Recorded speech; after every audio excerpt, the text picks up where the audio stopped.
بسم اللہ الرحمن الرحیم۔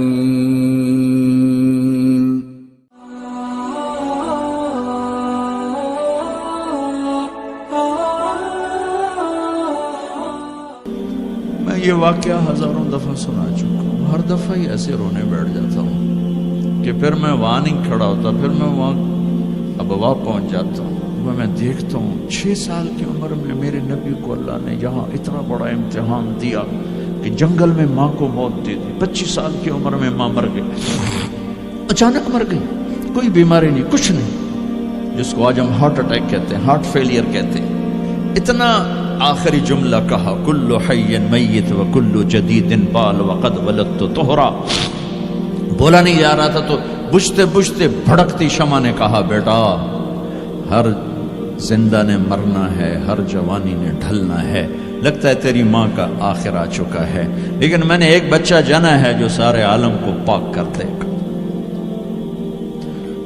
اور شمع خاموش ہو گئی۔ کس طرح انہیں دفن کیا، میں وہاں کھڑا یہی سوچتا رہا کہ یہاں قبر بنائی کیسے ہوگی۔ تو پتھر ہیں، کوئی لوگ گزرے ہوں گے یا پتھر جوڑ کے۔ جب ام ایمن نوکرانی ساتھ ہیں، وہ ان کو لے کر نیچے اتری، اونٹنی کے قریب پہنچی تو آپ نے ہاتھ چھڑایا اور پھر بھاگے، پہاڑی پہ چڑھ گئے۔ ام ایمن پیچھے گئیں تو وہ منظر تھا کہ شاید اس وقت عرش بھی رو رہا ہوگا۔ اللہ کے نبی نے ماں کی قبر کو چمٹایا ہوتا سینے کے ساتھ، قبر پہ ایسے گرے پڑے۔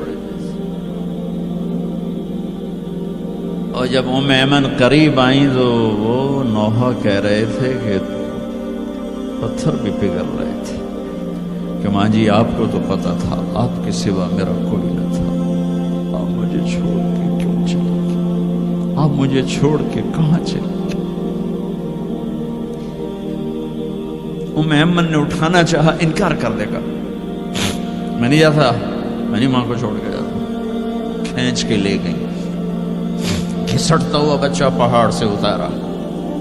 2 دن روتے روتے مکے کا سفر ہے، پھر کھانا بھی بند ہو گیا، پینا بھی بند ہو گیا، سوائے زمزم کے چند گھونٹ پانی کے سارا دن نہ کھاتے تھے نہ پیتے تھے، اکیلے بیٹھے رہتے، نہ ماں نہ باپ نہ بھائی نہ بہن، ٹھلو۔ 57 سال کے بعد ماں کی قبر پر پہنچے اور قبر کے سرہانے آ کر بیٹھے، گوڈے اوپر اٹھائے اور ہاتھ یہاں رکھے اور سر گوڈوں میں دیے، جیسے چھوٹے بچے رونے کی پوزیشن بناتے ہیں۔ یہ چھوٹی جگہ میں دکھا نہیں سکتا، اور پھر جو رونا شروع کیا، اتنا روئے کہ ساری تاڑی سارا سینہ آنسوں سے بھر گیا، جیسے کوئی معصوم بچہ، جیسے 6 سال کا محمد رو رہا صلی اللہ علیہ وسلم۔ اتنا روئے کہ وجود ہل گیا، اور پھر فرمایا کہ میں آگے نہیں جاؤں گا، میں رات یہیں رہوں گا۔ تم کیا جانو رشتے کیا ہوتے ہیں، تمہیں صرف پونڈ گننے آتے ہیں۔ تم سے مراد میں بھی اور سارے بھی، کہ ناراض نہ ہو جاؤ، ساری امت کا یہی حال۔ رات وہاں گزاری، ہائے کیا کہہ رہے ہیں، کاش میری ماں کبھی ہوتی، میں ایسی خدمت کرتا کہ بریڈ فورڈ والے بھی یاد کرتے، میں ایسی خدمت کرتا کہ میں عشاء کی نماز کے مصلی پر کھڑا ہوتا اور سورۃ فاتحہ پڑھ رہا ہوتا، اور پھر ادھر سے میری ماں کہتی محمد، تو میں نماز توڑ کے کہتا لبیک اماں جی، ماں جی حاضر ہوں، ماں جی حاضر ہوں۔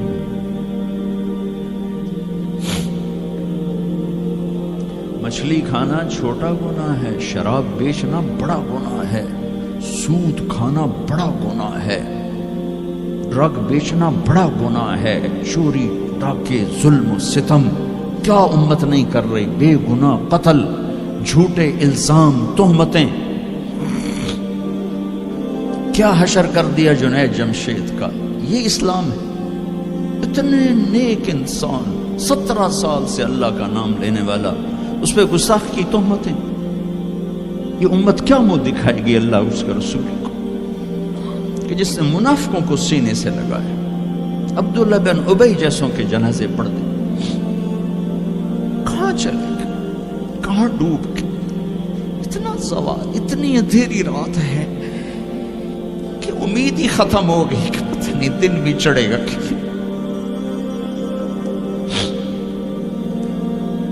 دین کے نام لینے والے جب دین کو ذبح کرنے پہ آ جائیں، ممبر پہ بیٹھنے والے جب نفرتوں کی آگ بھڑکانے لائے، کس سے غلطی نہیں ہوتی. ایک پاک انبیاء کی ذات ہے جن کی زبان پہ اللہ بولتا. باقی طارق جمیل روزانہ مجھے 40 سال ہو گئے بیان کرتے ہوئے، میں خطا نہیں کروں گا تو اور کیا کروں گا. مجھ سے پوچھو تو صحیح، میں غلطی سے کہہ گئے، جان بوجھ کے کہہ گئے، ہو سکتا میں نے غلطی سے کہہ دیا. اللہ نے توبہ رکھی ہے، کفر کی توبہ.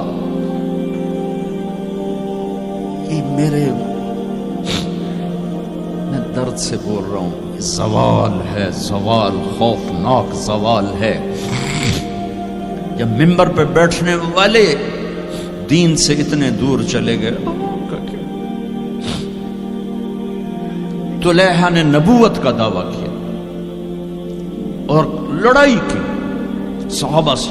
عکاشہ بن محسن جیسے بدری صحابی کو شہید کیا، اتنے بڑے مقام کے صحابی کو شہید کیا. اور حضرت عمر کے زمانے میں توبہ کرنے آیا، آپ نے گلے لگا لیا توبہ تو سب کفر کے نبوت کے دعوے.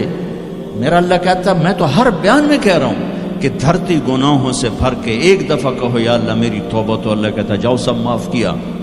یہ میں زوال بتاؤ. آج امت کتنی پستی میں چلی گئی ہے، کس قدر فرقہ واریت نے ایک اجتہا کی شکل اختیار کر لی ہے.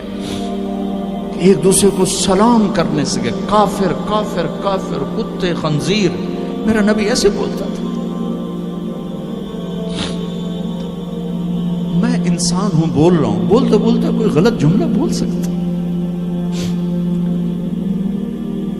گستاخی کا جان بوجھ کے کرنے والا یقیناً دارہ اسلام سے عمل چھوڑنے سے آدمی کافر نہیں ہوتا. گستاخی کرنے سے، نماز چھوڑنے سے کافر نہیں ہوتا، گناہ گار ہے. نماز کی گستاخی کرنے سے وہ دارہ اسلام سے نکلتا ہے، لیکن اس کے لیے بھی توبہ کا دروازہ کھلا ہوا ہے. لیکن یہ کتنا تعصب ہے، نفرت ہے کہ ایک آدمی کی 17 سال کی پاک زندگی کو ایک غلطی پر کفر بنا دیا. یہ گراوٹ ہے، زوال ہے. ہمیں بندر خنزیر بنانے کے لیے فرقہ واریت ہی کافی تھی. اس کملی والے کو دعائیں دو جس نے حسن حسین کو ذبح بنا دیا. تمہارے لیے ہاتھ اٹھو، میری امت کے ساتھ کیا کرے گا پوچھ کے ہو. اور وہاں سے جواب آتا ہے ساتھ دوں گا. ایک لمحہ جہاں سانس کا تار ٹوٹتا ہے، اس کے اگلے لمحے طارق جمیل ہٹ کر میت آ جاتا، مولانا ہٹ کے ڈیڈ باڈی آ جاتا، ہاتھوں سے اٹھا کر زمین کی تہ میں دبا کے واپس آ کر کسی کو یاد نہیں ہوتا کوئی ماں تھی جو راتوں کو تڑپتی تھی. کہیں بھی کوئی یاد نہیں کرتا کہ کوئی تھا، کسی کو یاد نہیں آتا ہے. یہ بے رحم دنیا کا بے رحم قانون ہے. لہذا جنہوں نے بے وفائی کرنی ہے ان کے لیے اس وفاؤں والے اللہ کو نہ چھوڑو. جنہوں نے بے وفائی کرنی ہے ان کی وجہ سے وفاؤں والے محمد مصطفیٰ صلی اللہ علیہ وسلم کا دامن مت چھوڑو. جس دن اللہ کے سامنے پیش ہونا ہے وہ میری آپ کی عزت اور ذلت کا فیصلہ ہے، کامیابی ناکامی کا فیصلہ ہے، بلندی اور پستی کا فیصلہ ہے، جنت اور جہنم کا فیصلہ ہے. یہاں چیزوں کو تولا جاتا ہے، لوگوں کو ڈالر میں تولا جاتا ہے، سونے چاندی میں تولا جاتا ہے، گاڑیوں گھر میں تولا جاتا ہے. وہاں اللہ عمل میں تولے گا، بول میں تولے گا، اخلاق میں تولے گا. یہاں چیزوں کا وزن ہے، وہ بے وزن ہو جائیں گی. وہاں اعمال کا وزن ہوگا جن کا آج کوئی وزن نہیں. میں گالی دوں کوئی نظر نہیں آتا، میں دعا دوں کچھ نظر نہیں آتا، جھوٹ بولا کچھ پتہ نہیں، سچ بولا کچھ پتہ نہیں، حلال کمایا کچھ پتہ نہیں، شراب بیچ کے کمایا کچھ پتہ نہیں ہے. دونوں طرح نظام چلتا ہے. شراب کے پیسے سے بھی گھر چلتا ہے اور محنت مزدوری سے بھی گھر چلتا ہے. لیکن اوپر ایک سسٹم چل رہا ہے، اقرا کتابک کفا بنفسک اليوم علیک حسیبا، یہ پڑھ، تیری زندگی کی دیوار پر سب کچھ لکھا ہوا، تیری زندگی کی کاپی پر سب کچھ لکھا ہوا، آج عمل تو لے جائیں گے۔ فمن ثقلت موازینہ فاولئک هم المفلحون، جن کی نیکیاں بڑھ گئیں وہ کامیاب ہیں۔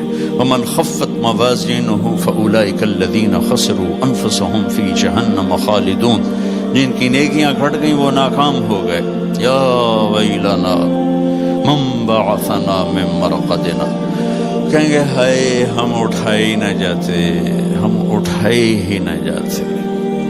تو جب کسی کا اعلان ہوگا کہ اس کی نیکیاں گھٹ گئی، میرے نبی نے فرمایا کہ اس دن کا سب سے خوفناک ٹائم، سب سے خوفناک پیریڈ ہے جب اللہ بلائے گا طارق جمیل کو بلاؤ، زینب کو بلاؤ، فاطمہ کو بلاؤ، سکینہ کو بلاؤ، اسلم کو بلاؤ، شاہد کو بلاؤ، آتیتک خولتک انعمت علیک، تین باتیں اللہ فرمائے گا، تجھے دیا اور بہت کچھ دیا اور موت تک دیا۔ ماذا صنعت فیہا، آج کیا کر کے آئے ہو، کیا لائے ہو؟ نہ جھوٹ بول سکتا ہے نہ بھاگ سکتا ہے۔ این المفر، کدھر جاؤں؟ تو جس کا نصیب ہارا اس دن اور اس کی نیکیاں گھٹ گئیں اور اس کے گناہ بڑھ گئے تو ایک اعلان ہوگا، فلاں فلاں کا بیٹا بیٹی قد خفت موازینہ، نیکیاں گھٹ گئیں، شقی شقا، ناکام ہوگی۔ اللہ ہم سب کو اس ناکامی سے بچائے۔ یہ سب کچھ ہونے والا ہے، میں تھوڑا سا بتانا چاہتا ہوں کہ ہم کہیں آنکھیں بند کر کے نہ موت آ جائے۔ جب اس کی نیکیاں کم پڑیں گی تو مرد ہے یا عورت، اللہ کا اعلان ہوگا خذوہ، گرفتار کر لیا جائے۔ یہاں پولیس آتی ہے، ادھر سے پکڑ دو، یہاں ہاتھ کر لے۔